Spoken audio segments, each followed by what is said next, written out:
오늘은요, 미라클 17이 오늘 이제 시작을, 홈커밍 데이를 이제 열면서 오늘 시작을 했었잖아요.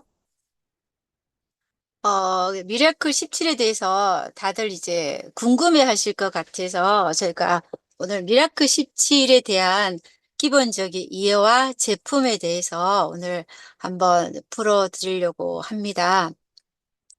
이제 Recording 함께 in progress. 얼굴을 보면서 이제 얘기를 하면은 어느 정도 그 감을 잡고 있는지 판단을 할 것 같은데, 저 혼자 화면을 보고 하는 거라서 여러분들의 어떤 미라클 17에 대한 생각이 어떤지를 잘 모르겠어요. 그래서 저는 오늘 제가 생각하고 있는 거를 한번 쭉 얘기 드리고, 또 이제 오프라인에서 만났을 때, 또 오프라인에서 제가 강의할 기회가 됐을 때 더 깊게 생각해 보는 걸로 하고요.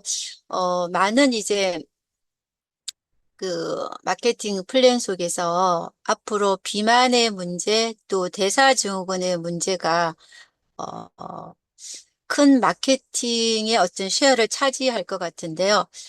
그거 중에 일환으로 그동안 저희가 클릭한 클린을 오랫동안 모든 어떤 그 다이어트 관련 회사나 여러 건강식품 네트워크 회사 중에서 이렇게 클린을 제일 오랫동안 그리고 가장 파워풀하게 가장 안정적으로 해 나가고 있는 회사는 아마 메나텍이 전무 후무할 거란 생각이 들거든요. 이렇게 이제 강력한 클릭한 클린이 있는데 이거가 이제 저변 확대를 하는 그런 상황이 돼야 되겠다라는 생각이 계속 하고 있었어요. 그런데 이제 메나텍 회사에서 또 저변 확대를 할 수 있고 그 어떤 진입 장벽을 굉장히 낮춰놓은 이런 미라클 17 어떤 프로그램을 또 본사 차원에서 해줘서 굉장히 저는 이제 고맙다는 생각이 들고, 저희들 어떤 그 메나텍 비즈니스 하는데 큰 어떤 하나의 축이 될 거다라는 생각이 들어요. 근데 이거를 어떻게 우리가 잘 이해를 하고 어떻게 잘 활용할 수 있는가, 이거를 굉장히 쉽게 이해해 나가야 되겠다라는 생각이 드는 거예요. 그랬을 때 첫 번째 제가 슬라이드로 가져온 거는 이렇게 비만과 암과 대사질환의 문제가 가장 큰 현대인들의 문제가 되는데요.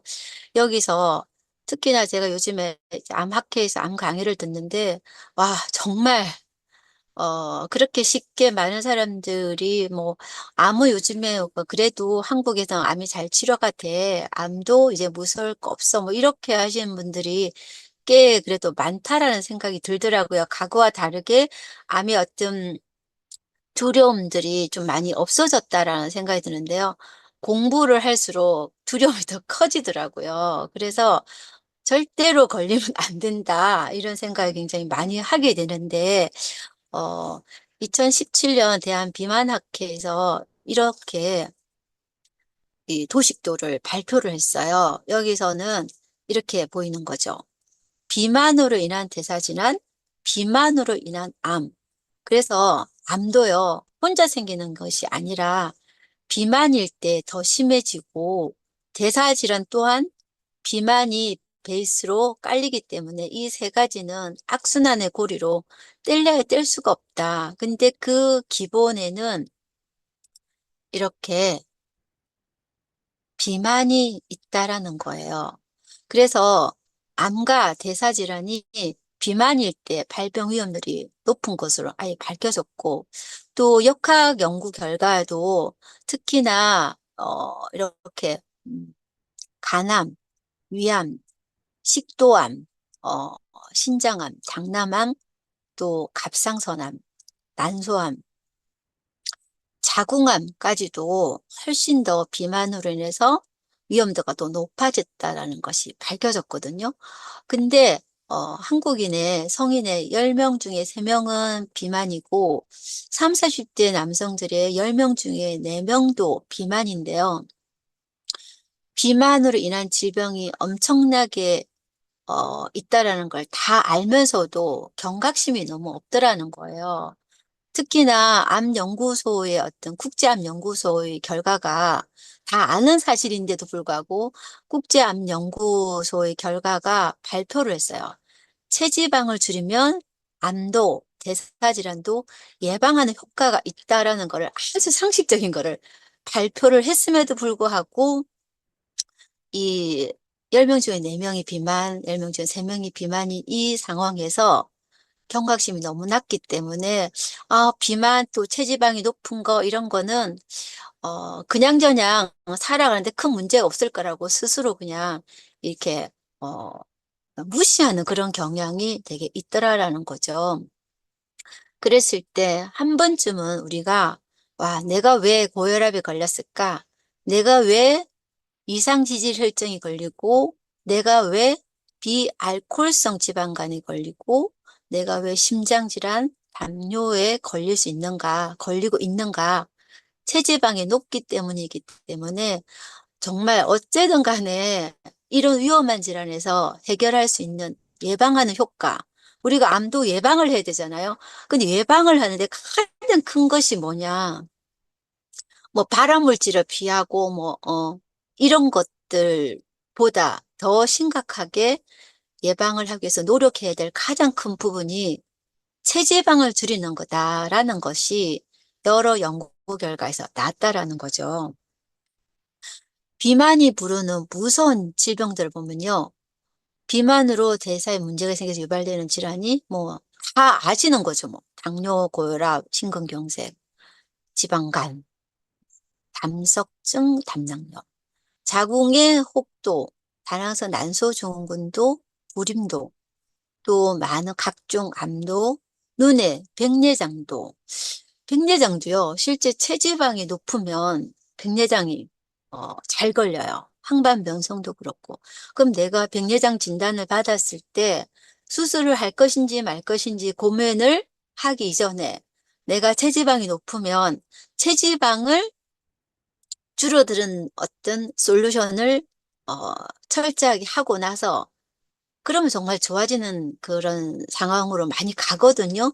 그래도 안 될 때 그때 수술이냐 마니냐 이렇게 생각해야 되는데 백내장이 높아. 그럼 그 기본 베이스는 다 잊어버리고 할 것인지 말 것인지 요것만 고민을 하더라는 거죠. 근데 우리가 알려줘야 되겠죠. 와, 체지방이 높으면 대사에 이상이 생겨서 이렇게 되더라. 그럼 내가 잠이 안 와? 내가 우울증에 걸렸어? 체지방의 문제로 그런 게 온다라는 걸 너무나 어, 깊게 생각하고 있어야 되고 그 솔루션을 철저하게 행해야 되겠다라는 생각을 해야 된다라는 거죠. 또 하나 내가 너무 코를 많이 골아. 여성들도 갱년기 이후에 코 고는 사람도 되게 많거든요. 그러면 전에는 코를 안 골았는데 지금 골았어? 그러면 체지방이 많아서 그렇구나. 그다음에 수면에 무호흡증이나 또 식도염이 생겼거나 또 요실금이 오고 디스크가 걸리고 골관절염이 걸렸을 때, 그러면은, 와, 이게 체지방으로 문제가 오는 거다라는 거를 한 번쯤 우리가 짚어줘야 된다라는 거죠. 또 하나는요, 이 당뇨병의 그 위험은 체지방 지수가 1이 올라갈 때마다 20%는 올라간다는 거예요. 그러면 당뇨 전 단계에 있거나 당뇨다 그러면은 체지방을 낮춰주는 게 너무나 중요하다. 이제 체지방 지수가 만약 24에서 25 올라갔다. 뭐 29에서 30이 됐다. 그럼 만일에 체지방 지수가 거의 뭐 40, 50에 육박하는 사람은 거의 당뇨 전 단계거나 당뇨에 걸릴 확률이 거의 100%다라는 생각을 하셔야 된다는 거죠. 왜냐하면 지방세포에서 분비되는 그런 어떤 많은 염증성 물질들이 인슐린에 저항하게 만들게 하거든요. 또 하나 고혈압 환자의 80%가 어떤 BMI가 25 이상의 비만자라는 연구도 결과도 있는 거예요. 또 하나 이 살이 찌면 찔수록 목 주위에 살이 쪄요. 그래서 우리가 클린을 하기 전에 목 치수를 재놓으라고 하기도 하거든요. 그러면 클린을 하고 나면 이 목의 사이즈가 줄어서 굉장히 가름한 얼굴과 뭔가 깔끔해 보이는 그런 얼굴과 이 목 상황을 보여요. 왠지 저는 그래요. 제가 클리닉 자주 하고 나니까 딱 느낌이 이번에 좀 클린하니까 얼굴이 좀 이렇게 샤프하게 바뀌면서 뭔가 이 목이 길어졌다라는 생각이 드는 거예요. 그래서 제가 속으로 그렇게 생각하죠. 제가 뭐 길어질 거는 목밖에 없다. 키는 더는 길어지지 않고 클린을 해서 좀 긴 얼굴로 이렇게 목 치수가 줄어드는 거 이런 것 만일에 목에 이렇게 슬림하게 살이 이제 빠지잖아요. 그러면은 숨쉬기 훨씬 편안하게 되고요. 또 천식의 위험이 목살이 찔수록 천식 위험이 3배나 높다라는 연구 결과도 있고요. 또 이제 이 식도의 역류도 원래는 역류성 식도의 원인으로 제시된 게 내장 지방이 올라갈수록 이 압박을 하게 된 지방이 이 식도 부위를 압박하기 때문에 식도 간략근이 탄력이 떨어져서 역류성 식도 질환이 생긴다라는 결과도 있잖아요. 그래서 만일에 내가 역류성 식도염에 걸렸어. 그러면은 전부 다 병원에 약만 먹으려고 하잖아요. 해결이 정말 안 되거든요. 약 기운 떨어지고 약 안 먹으면 도로 역류성 식도염 재발하는데 그 원인으로 지목된 것이 내장 지방이다라는 것이 밝혀졌죠. 또 하나 내가 뭐 요실금 좀 전에 요실금 나왔지만 이렇게 요실금에 자주 걸려. 이것도 내장 지방, 체지방으로 복압을 올려붓다 보면 요실금이 빈발하더라라는 거죠. 그러면은 이렇게 체지방이 많아지는 거에 가장 근본의 원인은요, 우리가 스트레스 상황에 노출됐을 때 많이 그렇다라는 거죠. 스트레스를 많으면 많을수록 이 코티졸이 지속적으로 올라가면서 코티졸이 자꾸만 올라가면은 탄수화물이 이제 과잉으로 섭취하게 되는 상황이 되거든요. 탄수화물 많이 먹게 되면은 또 인슐린이 과다 분비되면서 인슐린이 과다 분비가 되면은 그거에 대해서 많아지면 많아질수록 저항성이 생겨요.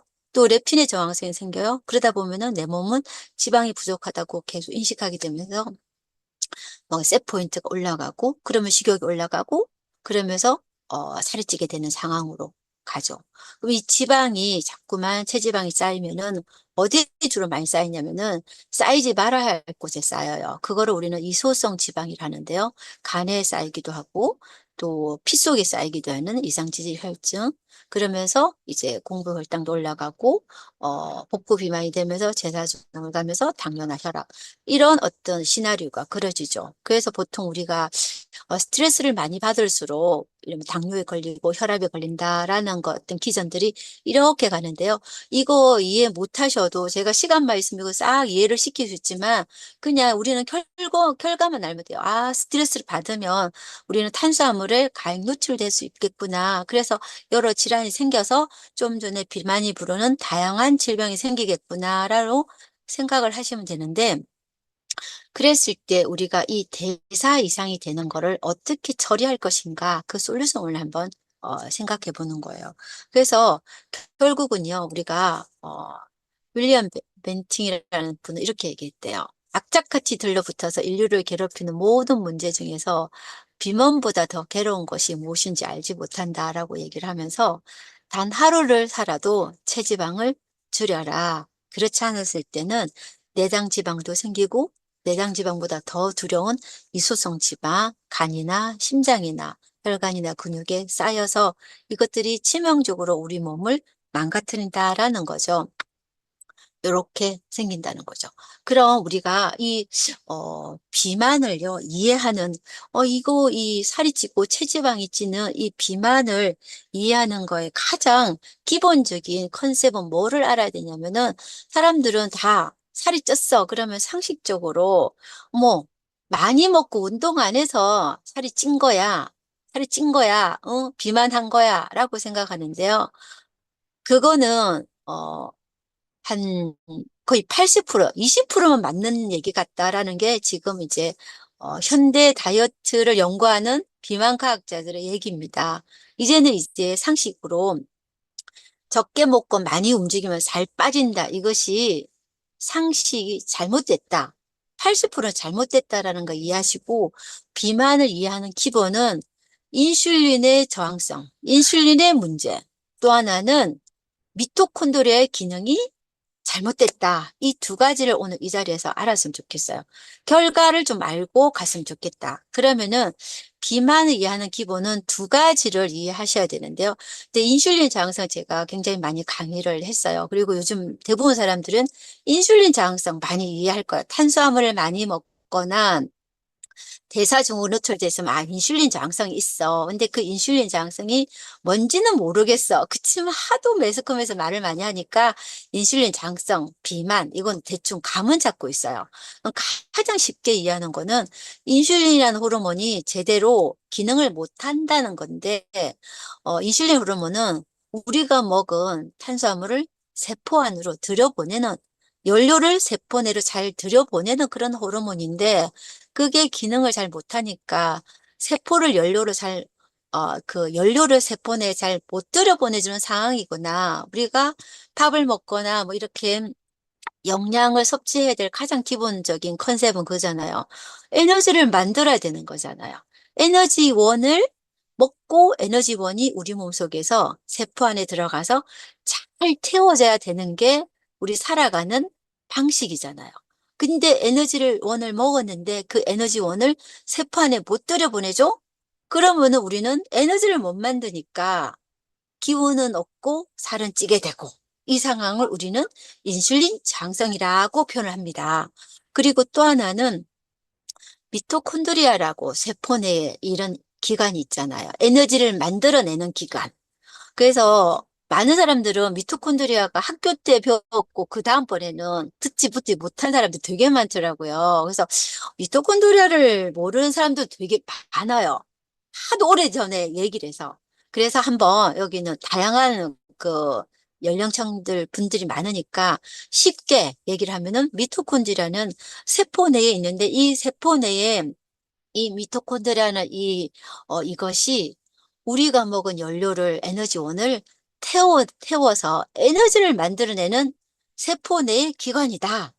특히나 체지방은 지방은요, 미토콘드리아에서 안 타면 절대 태워지지가 않아요. 그래서 지방이 쌓인다라는 거는 미토콘드리아가 연료를 체지방을 못 태우는, 지방을 못 태우는 거예요. 그 포도당 이런 거는 미토콘드리아 아니어도 탈 수가 있어요. 젖산 바름 이래가지고 미토콘드리아 아니었어도 세포 내 대사에서 뭐, 그 포도당은 에너지로, 이게, 만들어질 수가 있지만, 이 미토콘드리아, 지방만은 무조건 미토콘드리아에서 태워져야 돼요. 미토콘드리아가 기능이 안 좋잖아요? 그러면은 지방을 연료로 쓰지를 못해요. 그래서 우리가 이 음, 체지방을 내 몸속에서 없애자 태워야 되는 거거든요. 세포 내로 에너지원을 넣어주고, 그래서 인슐린의 기능이 좋아지는 거 하나. 두 번째는 이 지방을 태우지 않으면 절대 살이 찌는 거를 해결을 못한다. 그래서, 어, 적게 먹고 많이 움직이면은 잘 빠지는 거, 이거는 기운이 없어. 미토콘드리아가 기능이 별로 없어. 성능이 별로 좋지 않은 것만 있어. 숫자도 적어. 이러면은 지방을 태우지 못하니까 상식처럼 이것이 이제는 20% 맞는 얘기고 80%는 틀렸다라는 거가 이 미토콘드리아 기능에 좌우되기 때문에 그렇다라는 걸 잊지 말았으면 좋겠다라는 거죠. 그래서 다이어트 유행 되게 많았잖아요. 뭐 레몬 디톡스, 황제 다이어트, GI, 뭐 혈당 지수 낮은 다이어트, 뭐 바나나, 자몽, 덴마크 다이어트 너무나 많은 다이어트가 유행처럼 왔다 간 거는요. 어, 제대로 하지 못했던 거, 어, 그것을 대변하는 건데, 이렇게 왔다 갔다가 하는 많은 그 다이어트 유행 속에서 10여 년 동안 이 글리칸 클린이 꿋꿋하게 자리를 지키고 성장할 수 있었던 가장 큰 배경은 세포를 건강하게 하고 미토콘드리아의 기능을 올리고 인슐린 저항성을 지켜내는 핵심의 다이어트 솔루션이었기 때문에 가능하다라는 건데요.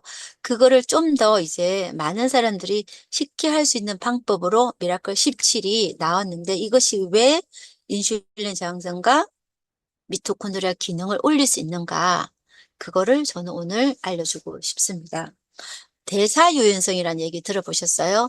연료를 자유롭게 바꿔 쓸 수 있는 능력을 의미하는데요. 우리의 이 원료는 세 가지잖아요. 탄수화물, 단백질, 지방. 이거가 특히 그 중에서도 가장 우리가 쉽게 쓰는 거는 포도당을 제일 쉽게 써요. 근데 포도당을 제일 쉽게 쓰는데 포도당이 계속 들어오다 보면은 포도당만 쓰게 돼요. 지방을 잘 안 쓰게 되거든요. 근데 지방을 쓰려면은 포도당이 안 들어오면은 지방을 그 다음번에 써버려요. 그래서 포도당, 지방을 잘 쓰게 하려면은 포도당이 좀 어느 기간 동안 안 들어와야 되는데 계속 이렇게 포도당 탄수화물 식사를 하다 보면은 지방은 쓰지도 못하고 계속 쌓여지다 보니까 대사 유연성이 떨어지는 거예요. 대사 유연성이 떨어지다 보면은 결국은 지방이 쌓이니까 심각한 비만의 상태로 많은 문제를 일으킨다라는 거죠. 그래서 요즘에는요, 이 대사유연성이 좋은 사람들이 대사증후군에 안 걸리고, 건강하게 가는데, 대사유연성이 좋으면은 체중 조절도 잘 되고, 그런 사람 있잖아요. 막 많이 먹어도 살이 잘 안 찌는 사람. 그런 사람들은 대사유연성이 좋은 거예요. 어떨 때는 포도당도 쓰고, 어떨 때는 지방도 쓰고, 연료를 왔다 갔다 잘 바꿔서 쓸 수 있는 능력, 이거를 갖고 계셔야 되거든요. 어, 대사유전성이 떨어지면은 지방을 잘 못 쓰기 때문에 먹지 않으면 금방 기운이 떨어지고 식사 시간이 조금만 지나도 피로가 오고 그러다 보니까 지방이 잘 안 빠지게 되죠.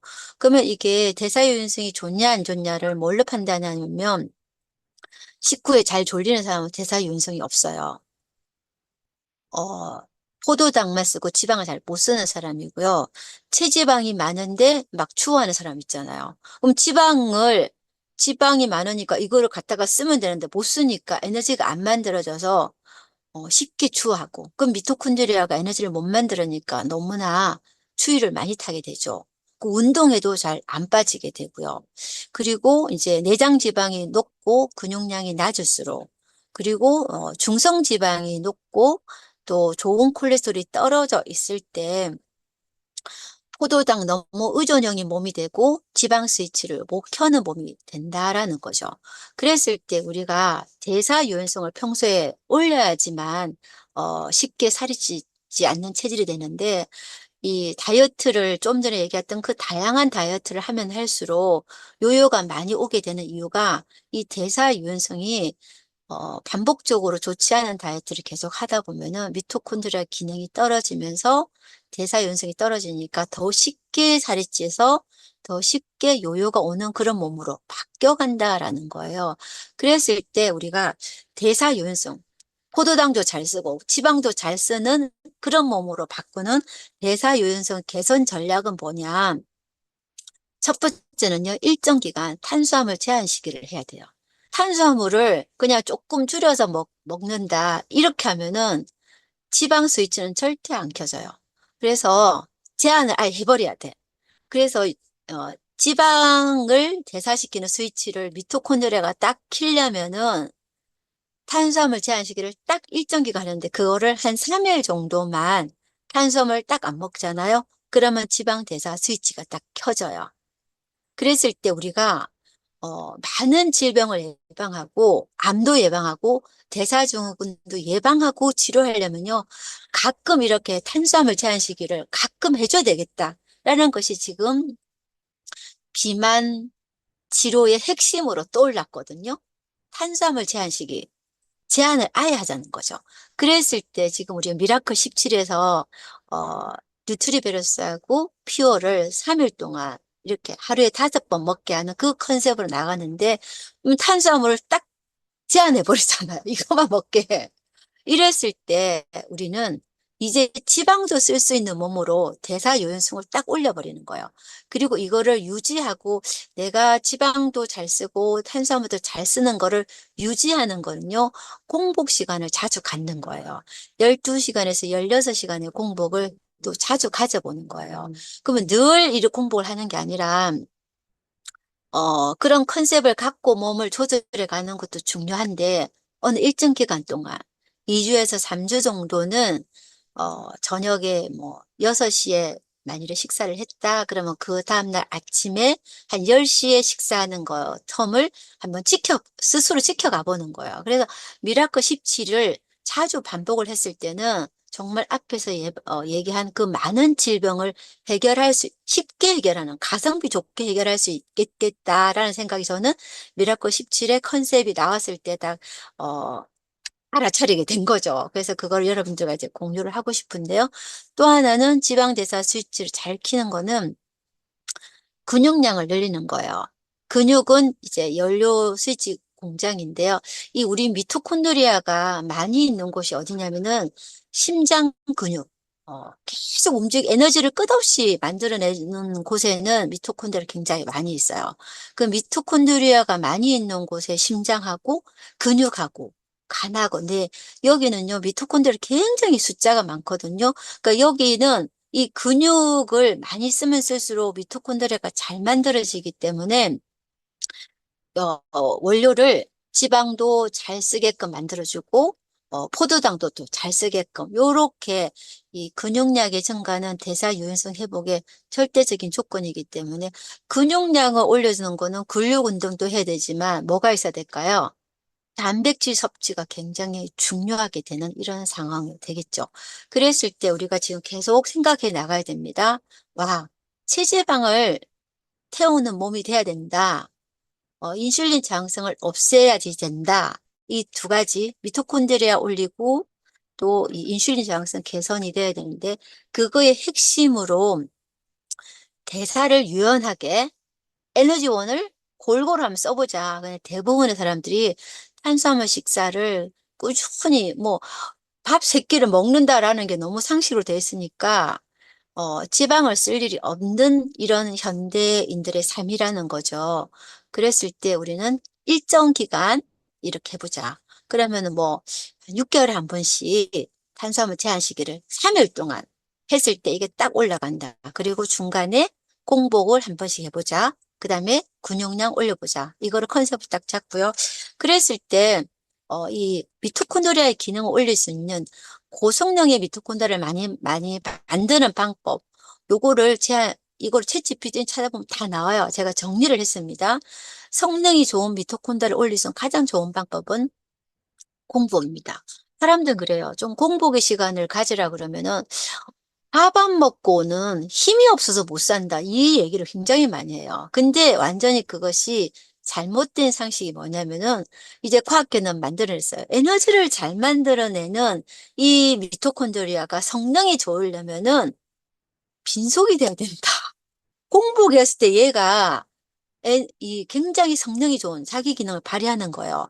공복 상태는요, 미토콘드리아가 좀 이렇게 손상을 받은 거는 좀 없애주고 새로 만들게 되는 거예요. 그랬을 때 낡은 미토콘드리아를 없애고 고성능의 미토콘드리아를 만드는 시간은요, 공복에서 한다. 음식이 들어올 때는 이걸 못 만든다라는 거예요.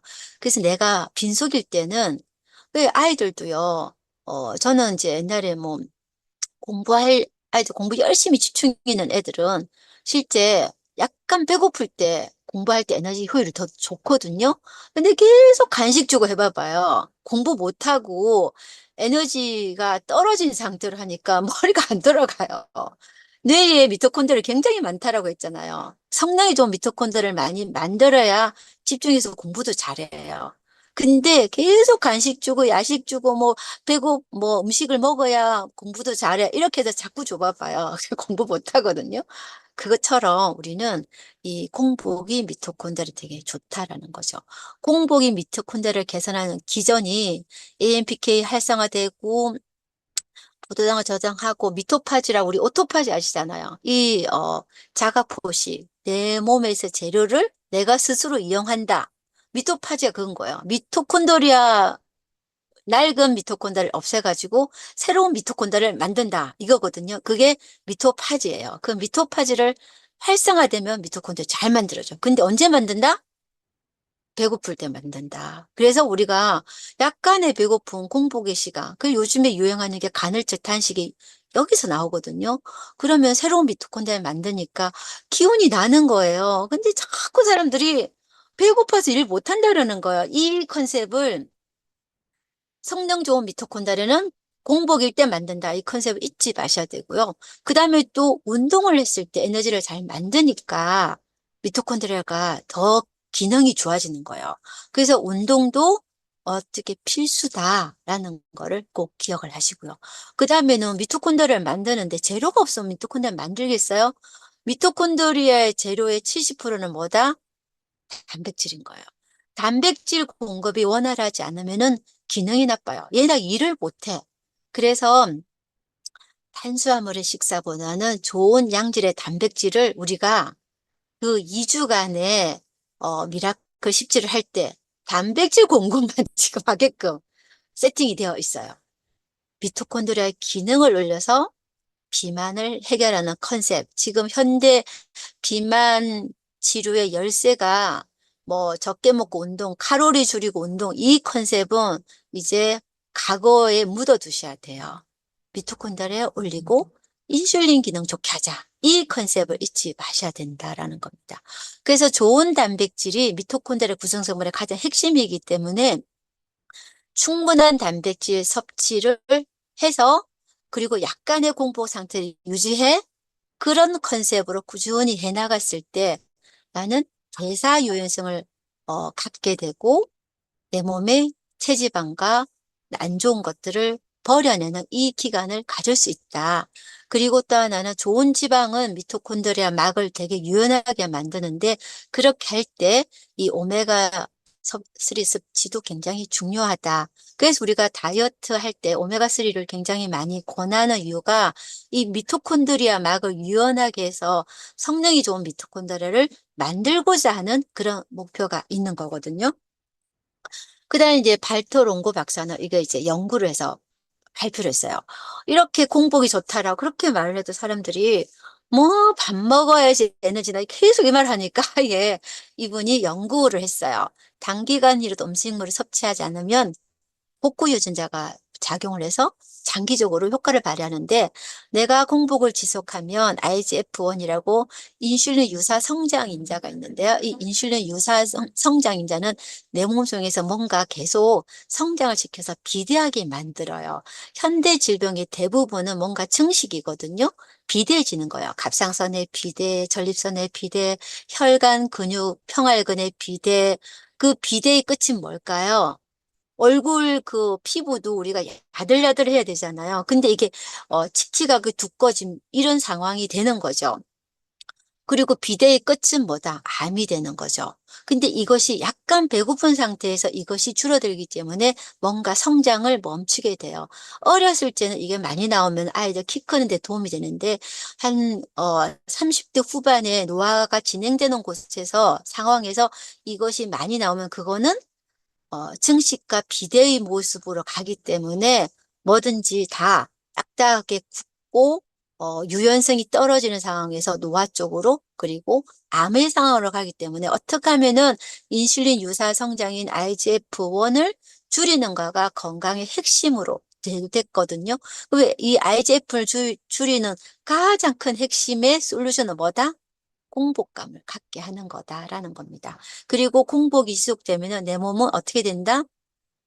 노화되고 지친 세포들을 분해해서 다시 재활용해서 쓰더라. 그렇게 재활용해서 쓴 거는 신경세포도 잘 만들고 내 혈류 개선이 되니까 일정 기간 공복이 필요하다.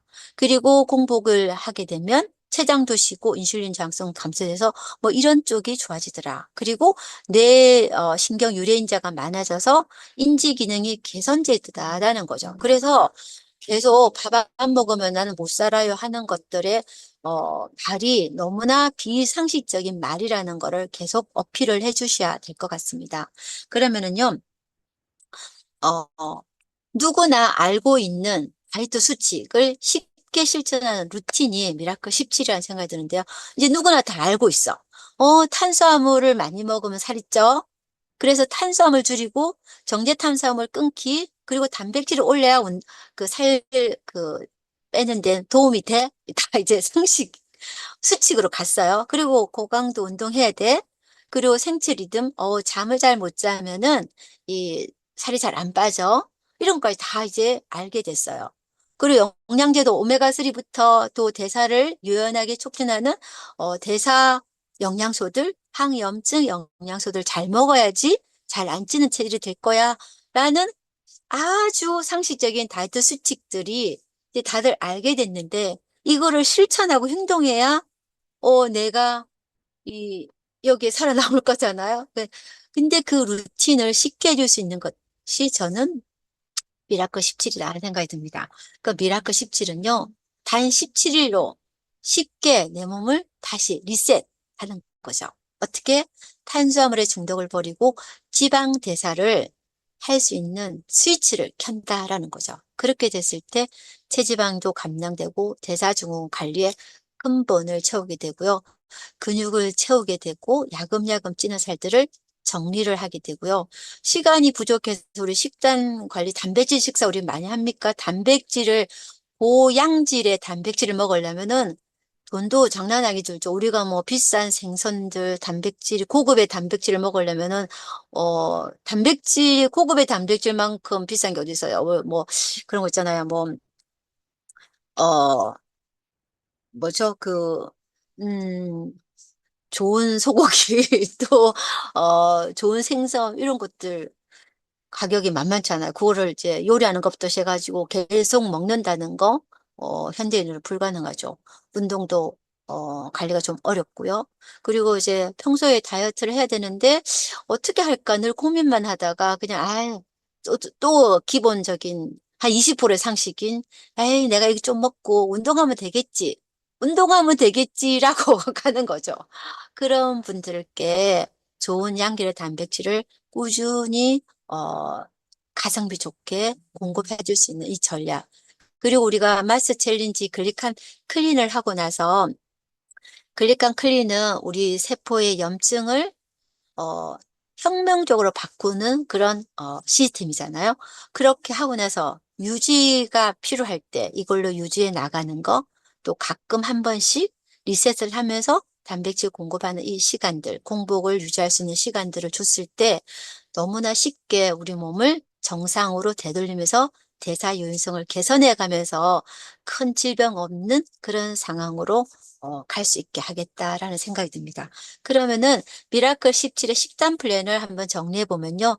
처음에는 인바디 측정을 해서 내 몸 상태를 확인하는 게 되게 중요해요. 내가 얼마나 체지방이 있는 상황인지를 수치화돼서 내 상황을 보는 것이 확신을 갖고 꼭 해야 됐던 필요성을 이제 갖는 그 첫 스타트가 될 것 같아요.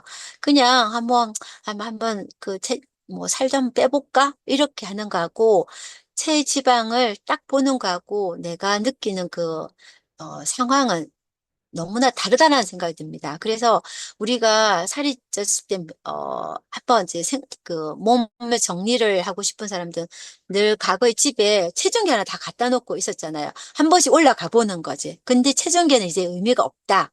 인바디가 의미가 있다는 거죠. 인바디 기계를 집에 무조건 하나 놔두고 가끔 한 번씩 인바디기에 올라가는 거예요. 그래서 내 스스로 나를 채찍질을 해 나가는 것이 인바디 수치라는 생각이 듭니다. 그렇게 해놓고 그 다음에 3일 동안 3일의 리셋의 기간인데 이 기간은 무슨 기간이다? 철저한 탄수화물 제한 시기를 해서 지방의 스위치를 키는 시간, 대사 유연성을 개선하는 첫 스타트다라는 거죠. 그러면서 내가 기존에 있던 독소를 좀 차단해 나가는 거, 들어오는 독소를 차단을 하고요. 내 몸속에 있는 대사 스위치를 정상화하는 그 첫 스타트의 시간이 3일 동안의 비움의 단계인데 이 비움의 단계를 탄수화물 제한 시기와 함께 지방분해 스위치키는 시간 이렇게 꼭 기억을 하시고 그 다음에 2주 동안에는 단백질의 원활한 양질의 단백질을 공급해 가면서 공복의 시간을 갖고 건강한 일반식으로 하면서 탄수화물 제한 시기를 철저하게 3일 동안 하고 그 2주 동안에는 좀 저탄수화물 시기로 그 지방 분해 스위치가 킨 거를 유지해 가면서 고성능의 미토콘드리아를 만들어가는 시간이라고 생각을 했으면 좋겠습니다. 그러고 17일 식단의 종료 후에는 이제 인바디를 확인하면서 최종의 변화를 확인해서 우리의 성공을 스스로 자축할 수 있게끔 수치화된 그 상황을 이해를 보면서 이제 우리가 그렇게 해나가는 게 중요하다라는 생각이 듭니다. 그랬을 때 3일 동안 비우는 거 그리고 14일 동안 대사 체계를, 대사 요연성을 개선한다라는 겁니다. 한 번 더 정리를 하면요. 100% 리얼 푸드 영양식으로만 공급이 되죠. 그리고 오소린과 플래닛이 동물 단백과 식물 단백을 좀 심각한 환자들, 당뇨 환자들한테요. 이 두 가지만을 줬을 때 이분들의 혈당이 굉장히 안정적으로 떨어지고 당뇨가 좋아지는 거를 연구 결과로 나와 있거든요. 동물과 식물 단백질을 주고 공복의 상태 유지했음 그것만 해도 혈당이 좋아지는 거를 공식적으로 연구 결과가 있는 거예요. 그랬을 때 우리는 당뇨분도 좋아지는데 일반 분들이 질병이 없는 사람들이 했을 때 얼마나 혈당도 안정화되고 근육도 잘 만들어질까요? 이런 생각이 듭니다. 그리고 100% 천연의 영양소인 뉴트리베르스를 함께 쓰는데요. 처음에 3일 동안은 독소를 차단을 철저하게 하죠. 그랬을 때 딱 여기서 제공되는 뉴트리베르스하고 퓨어만 먹어서 독소를 차단하고 지방분해 스위치를 키면서 탄수화물 제한시키를 합니다. 그랬을 때 장하고 간이 회복하는 건강한 상태로 갈 수 있고요. 그 다음에 이제 2주 동안 내 몸에 단백 영양소를 넣으면서 몸의 재보수 과정도 하고 또 이렇게 공복감을 주고 저탄수화물 식이로 일반식을 조금만 하고 아침 저녁 쉐이크식을 했을 때 IGF-1이 떨어지면서 오토파지도 올라가고 내 몸의 면역력을 회복해가는 그런 미라클 17의 시간이 됩니다. 그래서 여기 보면 탄수화물 제한 시기는 지방분해 스위치를 켜고 단백질 공급을 해 나갈 때 이것이 원활하게 되고요. 또 생체 복구 리듬이 이제 우리가 자가포식으로 가려면은 인슐린이 낮은 상태가 유지가 돼야 되는데 인슐린 농도가 낮은 상태 유지된다라는 거는 결국 저탄수화물 시기를 한 2주 동안은 해야 하는 게 좋겠다라는 겁니다. 그랬을 때 인바디를 제고하면은 그거를 지속할 수 있는 힘이 생기는데요. 인바디 안 하고 그러면은 또 중간에 조금 힘들다 그러면 또 모르겠다 뭐 또 다음에 하지 이렇게 많이 돌아가는 경우 많을 거다라는 생각을 합니다. 그래서 단 17의 리셋의 시작, 일상이 건강해지는 변화, 미라클 17 챌린지로 가볍게, 이제 하는 방법은 이제 우리 시작되면 아마 요거에 대해서도 강의가 이루어질 거예요. 그리고 인바디 하는 것들을 홈 인바디로 손쉽게 할 수 있게끔 우리가 이렇게 나가죠. 미라클 17 스타트 팩은 오솔린 하나에 플래닛이 2개, 뉴트리베르스하고 퓨어 나가고요. 이거를 이제 세 세트를 사게 되면 홈 인바디 기계 하나가 주게 되죠. 그래서 누구나 집에 홈 인바디 하나쯤은 이제 체중계는 버리세요. 인바디로 바꾸세요. 이렇게 이제 할 수 있는 거 미라클 17이라는 생각이 듭니다. 그럼 여기서 이제 제공이 되는 우리의 이 패키지 구성 성분에 대해서 제품에 대해서 간단하게 좀 알아보도록 하겠습니다. 뉴트리베르스는요, 100% 천연의 영양소이고요. 분말 형태로 들어가 있고, 이제 글리칸 영양소도 들어가 있고, 효소나 식이섬유, 그리고 항산화 제품, 대사, 해독에 들어가는 각종 비타민, 미네랄이 들어가 있습니다. 미강 추출물이나 또 과일, 채소, 그다음에 이제 효모에서 추출된 다양한 이제 효소나 단백질 이런 것들이 함께 들어가 있고요. 리얼 푸드 기반은 파우더 타입이라서 6년간의 연구로 65개 이상의 특허받은 기술력으로 들어가 있어요.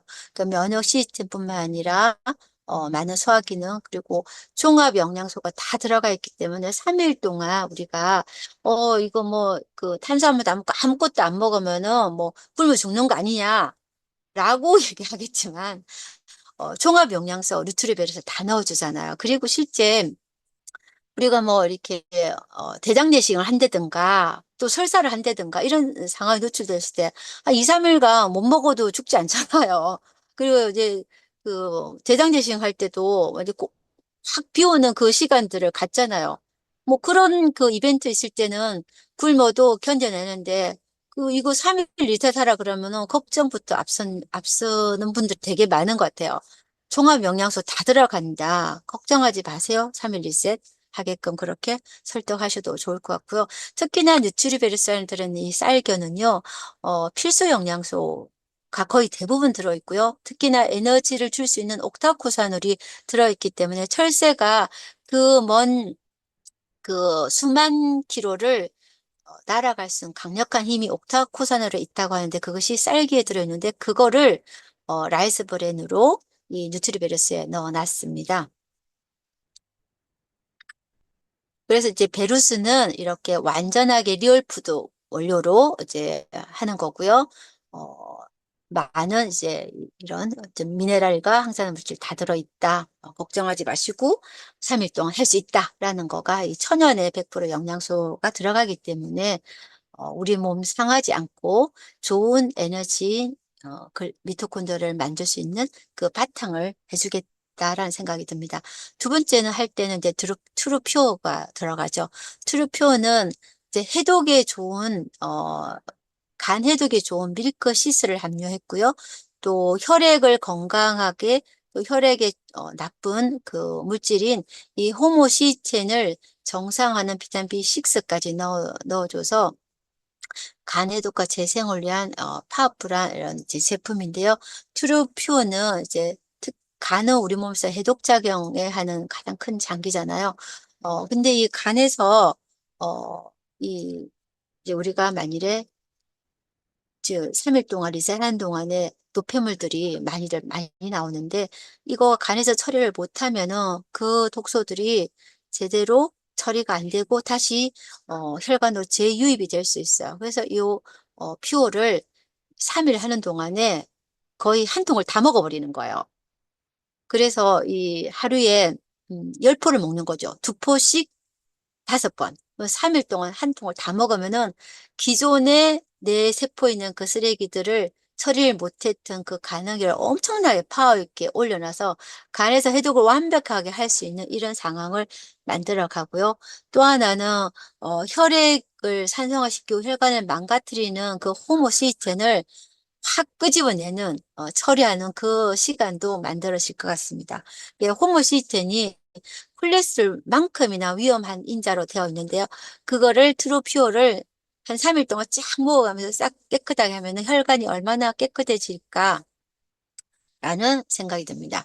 혈관에 문제를 일으키는 그 호모시스텐을 처리하는 핵심의 영양소도 트루퓨어 안에 들어있다라는 거를 또 한번 생각을 해보고요.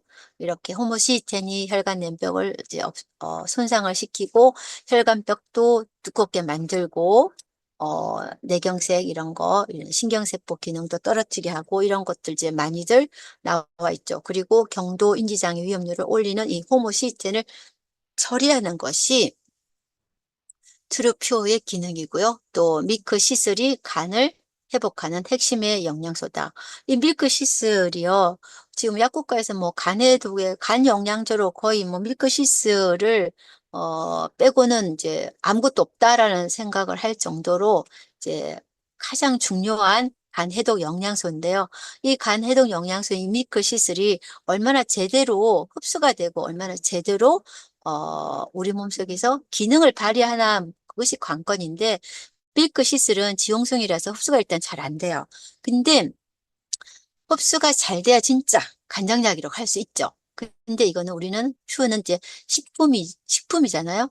이것을 지용성을 수용성으로 만드는 엄청난 기술을 갖고 있어요. 그래서 퓨어를 밀크시슬이 이게 딱 퓨어 한 잔에 녹아져 있게끔 이렇게 들어가 있습니다. 그랬을 때 흡수율이 굉장히 좋고요.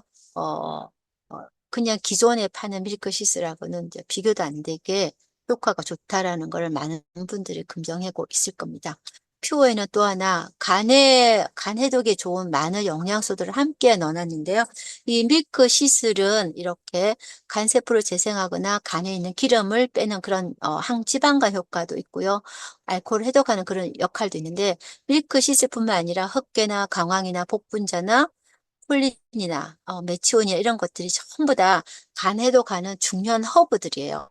이 허브들을 굉장히 좋은 레시피로 이 하나에 다 담아냈기 때문에 단순하게 밀크시슬 한 캡슐 먹는 거하고는 정말 너무나 다른 효과를 발휘한다라는 거 저는 약국의 현장에서 많은 분들에게 줬을 때 바로바로 느낄 수가 있거든요.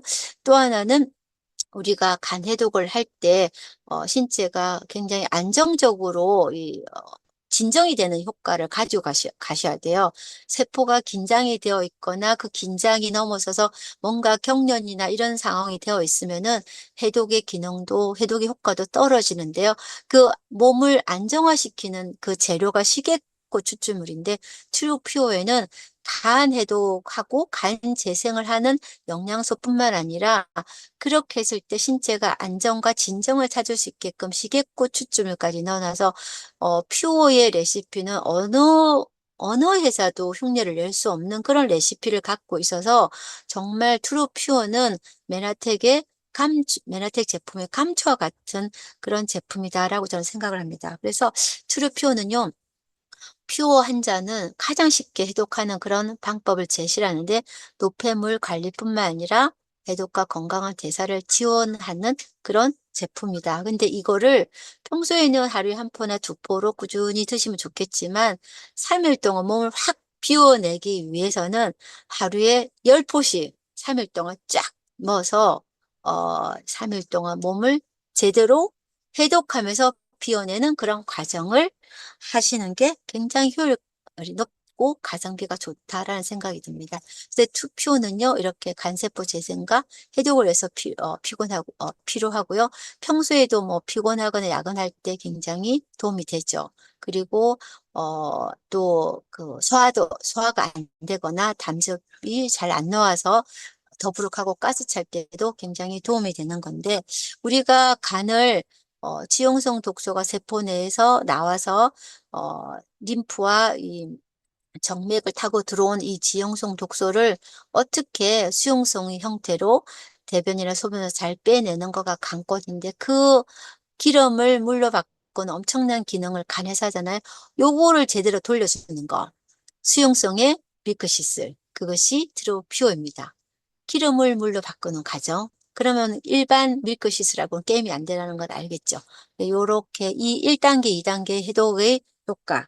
수용성의 독소를 수용성의 노폐물을 잘 버려내는 것이 수용성화된 마시는 트루퓨어다라는 거를 꼭 기억을 하셨으면 좋겠다라는 겁니다. 밀크시슬은 거의 2000년 전부터 간 건강의 핵심의 물질이고요. 이제 그 다음번에는 우리는 단백질에 대해서 한번 알아봅시다. 단백질을요, 질 낮은 고단백 식이를 하면은 단백질의 독소는 질소 노폐물입니다. 질소 노폐물이 높아져 가요. 그러면은 근육과 조직은요, 산화가 돼 버려요. 그래서 손상이 되고 실제 산화가 되면은 결국은 그 산화 물질을 다시 내 몸속에 스스로 가두기 위해서 지방이 오히려 늘어나는 상황으로 가게 되거든요. 그래서 어, 안 좋은 단백질을, 질 낮은 단백질을 먹으면은 오히려 내 몸을 더 망가뜨린다. 그래서 왜 그 헬스 하시는 분들이, 바디빌더나 이런 분들이 오랫동안 안 좋은 단백질을 많이 섭취한 결과로 조직들이 손상을 받아서 간이 망가졌다, 심장이 망가졌다, 혈관이 산성화돼서 오히려 뭐 통풍이나 또 혈압이나 당뇨나 콜레스테롤 이런 게 노출되는 사람이 굉장히 많은 이유가 뭐냐? 질 낮은 고단백 식이를 너무나 오랫동안 많이 했다라는 겁니다. 그래서 단백질은 제일 중요한 거는요. 양질의 단백질을 제대로 섭취하는 겁니다. 그거를 볼 수 있는 가장 중요한 그 어, 결과감, 그 제품의 제품을 보여주는 거를 우리는 단백질은 특히나 단백질 생물가를 우리가 알고 있어야 되는데 BV라고 해요. 이거는 이제 단백질이 체내 대사유에 대사한 이후에 근육과 조직의 효율적으로 증가되는 수치를 표현하는 건데 이거가 낮을수록 질소 화합물, 이 강한 독성이 있는 질소화물이 얼마나 많이 만들어지는가라는 거죠. 그랬을 때 이거 그 계란을 100으로 봤을 때 이 수치가 높을수록 아주 양질의 단백질이고 낮을수록 오히려 노폐물이 많은 거. 그래서 예 우리 뭐 저는 단백질 좋은 거 안 먹어도 좋은 닭가슴살 먹어서 좋아요. 막 이렇게 말하는 사람 많아요. 뭐 닭가슴살이 왜 그렇게 많은 다이어트 하는 사람들 또 그 대명사격이 됐냐면은 뭐 단백질도 있지만 여긴 또 아르기닌이 많아서 운동할 때 또 파워도 주고 뭐 이런 걸로 많이 쓰려고도 해요. 그 우리가 뭐 여름에 보양식으로 삼계탕 이렇게 먹는 이유가 그 안에 아르기닌이 많아서 그렇기는 한데요. 그런데 이거를 너무 많이 이렇게 오랫동안 닭가슴살을 다이어트 쫙 먹다 보면은 노폐물이 되게 많이 나오는 거예요. 질소 노폐물이. 그래서 몸을 망가뜨린다. 요거를 생각하셔서 역가가 좋은 이 단백질을 꾸준히 먹는 게 굉장히 중요한데 핵심은 뭐냐? 제일 좋은 거는 유청 단백질을 먹는 거예요. 그 유청 단백 중에서 제일 좋은 유청 단백질은 뭐냐? 가수분해 유청 단백이 여기 보면은 웨이 아이솔레이트 이게 가수분해 유청인데요. 이것이 단백 생물가가 제일 높아요. 그랬을 때 가수분해 유청을 먹는 것이 오랫동안 근육과 뭔가 우리가 이제 그 좋은 이 다이어트의 솔루션의 가장 핵심인데 단백질 쉐이크를 좋은 거 선택 이것이 핵심인데요. 그럼 그거를 판단하는 기준은 뭐냐? 저는 코쇼 인증을 받은 가수분해 유충이냐 요거하고 또 하나는 코어쇼 인증뿐만 아니라 기능성을 가진 펩타이드 형이냐 펩타이드 형의 가수분해 유충이 최고의 단백질로 알려져 있어요. 그럼 최고의 단백질은 뭐냐? 가수분해 유청인데 그 중에서도 펩타이드 가수분해 유청 요까지예요. 그 다음에 그 펩타이드 가수분해 유청 중에서 그것이 안전하냐 안 안전하냐 요거까지 가야 돼요. 그럼 뭐냐? 코쇼 인증을 받았냐 안 받았냐 요까지 가야 됩니다. 그래서 우리가 제일 안전하고 제일 효율적인 유청 단백 그것이 오소린이다라는 거를 이해하시고 오소린은 독점 펩타이드 기술을 갖고 있는 거예요. 가수분의 분리 요청 99%. 어떤 분께 좋은 양질의 단백질을 먹으셔야죠. 그랬더니 뭐 안 좋은 거 파는 데가 어디 있어? 이렇게 말하더라고요. 안 좋은 거 파는 데 많죠. 가격 대비 다 달라지잖아요. 그거를 99%짜리 파는 거 하고 펩타이드 있는 거 하고 코쇼 인증 받은 거 하고 그 따라 다 레벨이 달라지고 가격대가 달라지는 거죠. 그래서 다른 데는 돈을 좀 아껴더라도 단백질만큼은 진짜 아끼면 안 돼요. 노폐물 바로 내 몸에 그냥 독약을 넣어준다. 그래서 이런 생각 했으면 좋겠습니다. 체지방도 감싸고 근육과 조직을 위해서 펩타이드가 필수 아미노산을 효과적으로 하는 코쇼 인증을 받은 오소린을 쓰자라는 겁니다. 2스푼으로 9g의 양질의 단백질을 공급할 수 있고요. 이 펩타이드 테크놀로지 기술로 가지고 만든 단백질은 저는 오소린으로만 저는 알고 있어요. 다른 거는 모르겠어요. 근데 펩타이드가 자기는 뭐 펩타이드다 이렇게 얘기하면은 무슨 기능을 갖는 펩타이드인데 물어보셔야 돼요. 우리는 효소도 만들고 호르몬도 만들고 식욕도 조절하는 그런 펩타이드를 갖고 있어. 그리고 펩타이드에서 더한 포션 인증까지 받은 이거 아무것도 없어요. 자, 펩타이드 기술 네 가지 오소리는요. 어, 포만감을 줄 수 있다. 현대인들은 이게 하도 그 조미료가 많이 들어가 있는 외식을 많이 하기 때문에 포만감을 쉽게 느끼지 못하고 식욕을 촉진하는 상태에서 음식을 먹기 때문에 뇌를 흥분시켜서 먹기 때문에 외식하면 다 글루타메이트 들어가잖아요. 그렇기 때문에 그냥 흥분 상태에서 식사를 하게 돼요. 기분 좋게 식사를 하게 되죠. 그럼 막 많이 먹게 돼요. 그거를 조절하는 기능인 게 오소린. 그럼 오소린을 아침, 저녁으로 꾸준히 이렇게 먹다 보면은 그렇게 뇌를 흥분시켜서 먹지 않게 스스로 조절할 수 있는 이거를 몸에서 루틴처럼 해줄 수 있겠다. 그리고 근육을 잘 만들어주는 그런 분지 아미노산이 들어있다. 세 번째는 실제 지방량을 줄이는 그 효소가 들어있더라. 그리고 그거는 또 하나 혈압 조절도 가능하더라라는 겁니다. 그래서 오소린 단백을 꾸준히 먹은 사람들은 알게 모르게 나이가 들수록 혈관 근육이 두꺼워져 가지고 혈관 평활근이 두터워져요. 그래서 혈압 조절 능력이 떨어지는데 오소린을 꾸준히 먹다 보면 그것이 안정적으로 가는 경우가 굉장히 많이 있더라라는 겁니다. 그리고 지방을 잘 분해하는 그런 펩타이드가 들어있고요. 또 이 재료, 이 오소론 안에 들어있는 이 재료들은 우리 몸속을 해독하는 항산화 교수인 글루타치온을 많이 만들어낸다라는 거죠.